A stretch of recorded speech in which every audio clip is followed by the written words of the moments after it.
Bueno, la mayoría de las viviendas sociales en Chile, equivalente a 6 millones de unidades aproximadamente, no cumplen con los estándares mínimos normativos actuales y las familias viven en condiciones de hacinamiento, riesgo inminente de accidentes y con afectación importante a la salud de sus habitantes producto de la presencia de asbesto, hongos y también la alta contaminación intradomiciliaria de los combustibles de calefacción. Existen subsidios de mejoramiento para estas viviendas entregados por el Ministerio de Vivienda y Urbanismo que permiten dar una solución a justamente estas problemáticas con mejoras tales como el retiro del asbesto, acondicionamientos térmicos, instalación de paneles solares y fotovoltaicos, también el cambio de cubiertas y reparaciones estructurales, además del cambio de redes sanitarias y también las redes eléctricas, junto con ampliaciones, entre otras medidas que se pueden realizar para mejorar las viviendas sociales en Chile. Pero la mayoría justamente de estas construcciones no cumplen con los estándares mínimos de construcción y obviamente eso supone otro problema para avanzar en estas reparaciones. Vamos a ahondar más sobre esta situación y vamos a tomar contacto con Felipe Valdivia, presidente de la Asociación Nacional de Constructores de Viviendas Sociales, la ANACON. ¿Cómo está, Felipe? Bienvenido a Chilevisión Noticias. Muy bien, buenas noches, Pablo. Muchas gracias por estar con nosotros. Y lo primero, son aproximadamente 6 millones de viviendas que no cumplen con estos estándares. ¿Dónde está el problema, lo primero que ustedes identifican? ¿Está en la construcción ya inicial o está en que no hay una mantención o no hay una guía en la mantención de estas viviendas que muchas veces se entregan con el mínimo estándar para que también las familias puedan ampliarlas, modificarlas como ellos estimen conveniente? Bueno, la verdad sea dicha, 6 millones es como el parque de vivienda total, ¿sí? De esas, claro, hay algunas que fueron construidas con estándares absolutamente deficientes. Tenemos que acordarnos de un ejemplo icónico de esto, que son las viviendas Copeva. Muchas de ellas han tenido que demolerse. Entonces, los programas de mejoramiento del Ministerio de la Vivienda apuntan a mejorar, reparar estas viviendas que fueron construidas con un estándar muy deficiente, muy deficiente, ¿sí? Los estándares actuales, por ejemplo, en términos de cantidad de metros cuadrados, hablan del orden de 56 y de ahí hacia arriba. Y hubo viviendas que se construyeron con 38 departamentos, 38 metros cuadrados, 40 metros cuadrados incluso, o sea, departamentos tremendamente chicos. Es para tener una idea de la diferencia de estándar que hay ahora, ¿sí? Ahora, ¿por qué se da esta situación de que las viviendas... A ver, para que también agreguemos justamente lo que usted estaba diciendo, 6 millones de viviendas aproximadamente sociales en Chile y varias de ellas no cumplen con el estándar. ¿Dónde estuvo el error para que también la gente pueda identificarlo? No es apuntar a un culpable, sino que también entender el problema primero, el inicio del problema. Estuvo en las licitaciones, por ejemplo, en el diseño de estas viviendas, en entender que las viviendas sociales son viviendas que se entregan con un mínimo para que después las familias las adapten. ¿Dónde parte el problema para que no estén los estándares mínimos cumplidos en estas viviendas sociales, que son una entrega del Estado para quienes no pueden acceder a ellas? Claro. La mayoría de las viviendas que requiere mejoramiento y reparaciones son viviendas construidas en los años 80, 90, Ya. digamos es el periodo en donde el estándar de construcción en Chile fue el más deficitario, ¿sí?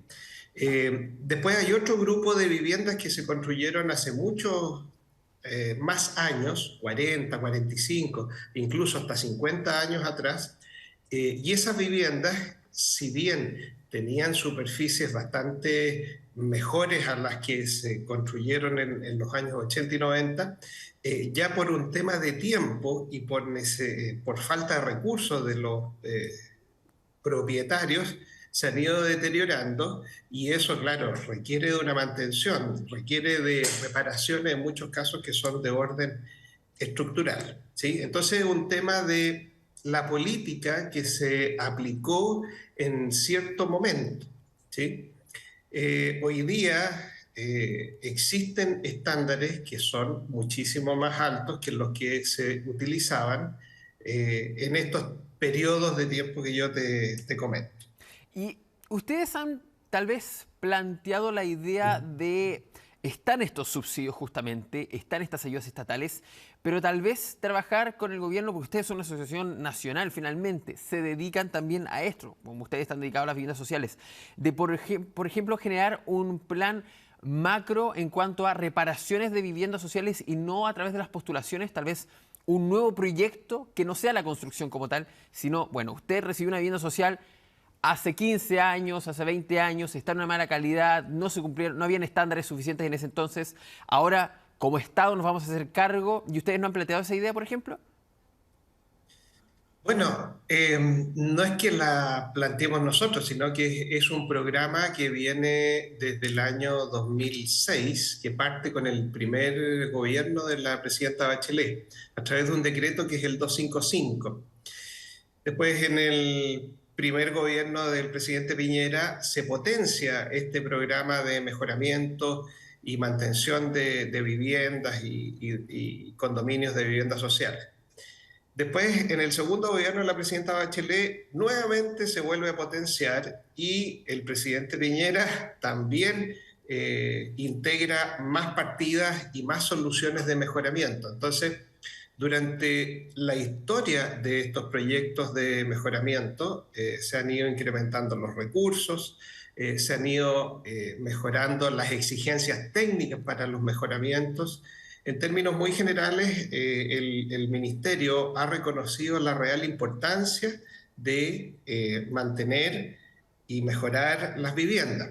Hay que entender que los mejoramientos no son hermoseamientos, sino que hablan de mejoras estructurales. Hay muchos edificios que, producto del paso de los años, presentan grietas, presentan fallas estructurales en los muros, las escaleras, por ejemplo, de acero están totalmente corrodidas y son peligrosísimas.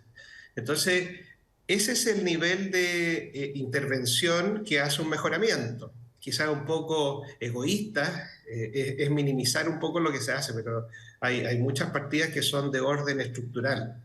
Después hay otro tipo de mejoras que habla de temas sanitarios, por ejemplo, el asbesto cemento en las cubiertas, que es el tizarreño antiguo, ¿sí? Tiene un componente que se llama, que es cancerígeno. Y ese componente, por supuesto, que afecta a la salud de los habitantes de esos condominios o casas.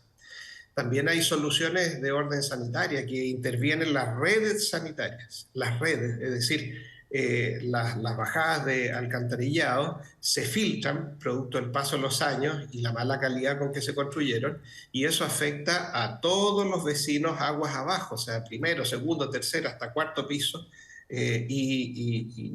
sanitariamente es muy complejo.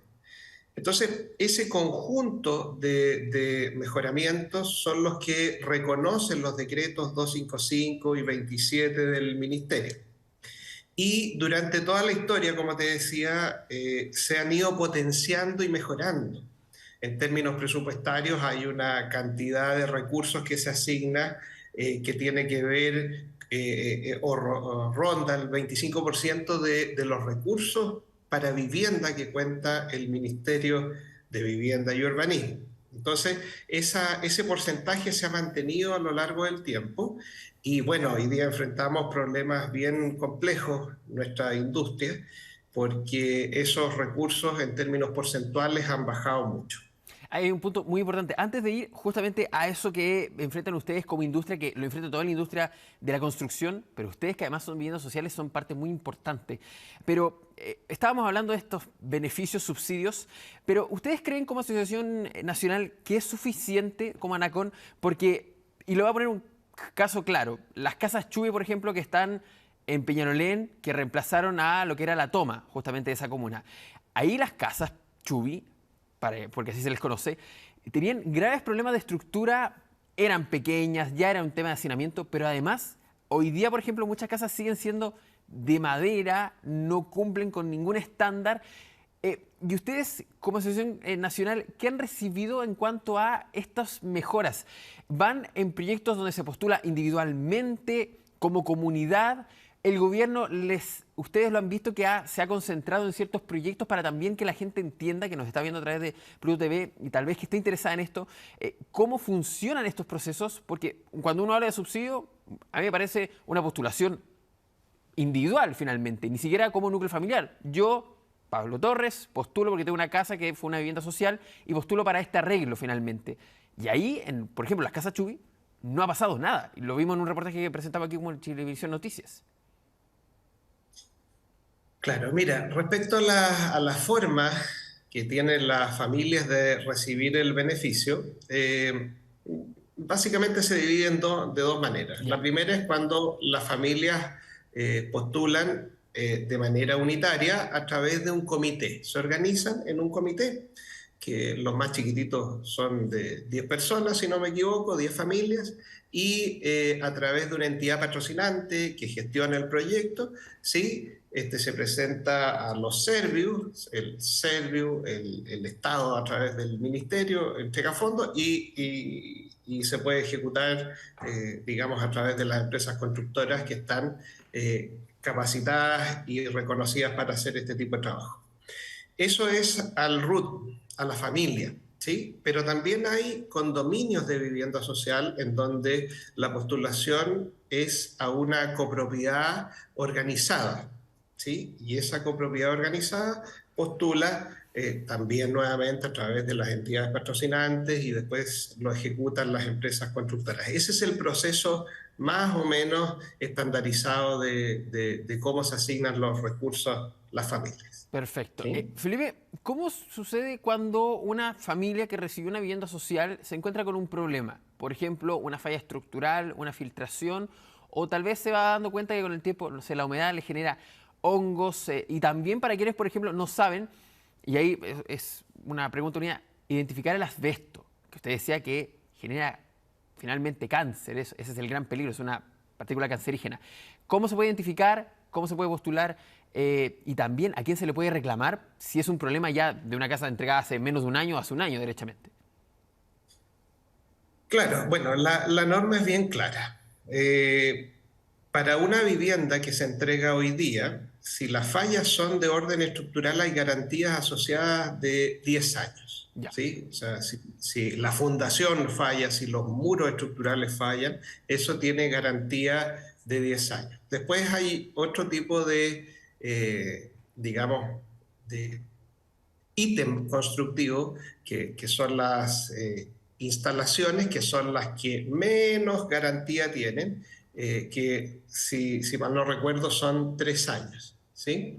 Entonces, entre medio hay garantías para otras partidas que son de 5 años, pero eso es para una vivienda nueva. ya. Me preguntabas por el asbesto, cómo las familias se pueden dar cuenta si es asbesto o no.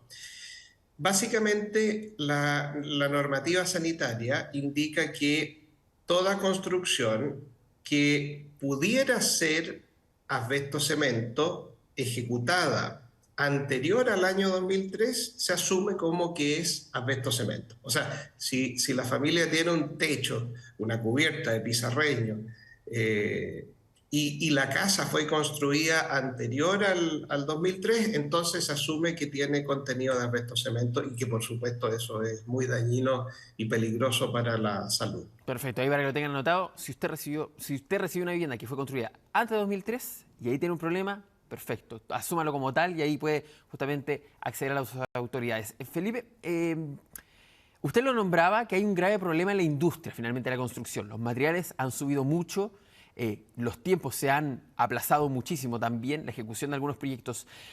¿Qué sucede para ustedes como Anacon el cumplir con esto y si las licitaciones hoy día, los llamados, están cumpliendo con los montos que se necesita o la verdad que están quedando cortos? Porque hemos visto que, por ejemplo, en subsidios para la vivienda, para las personas que quieran comprar o arrendar, los montos no se han actualizado. ¿Sucederá lo mismo con estas licitaciones para ustedes como constructoras de viviendas sociales?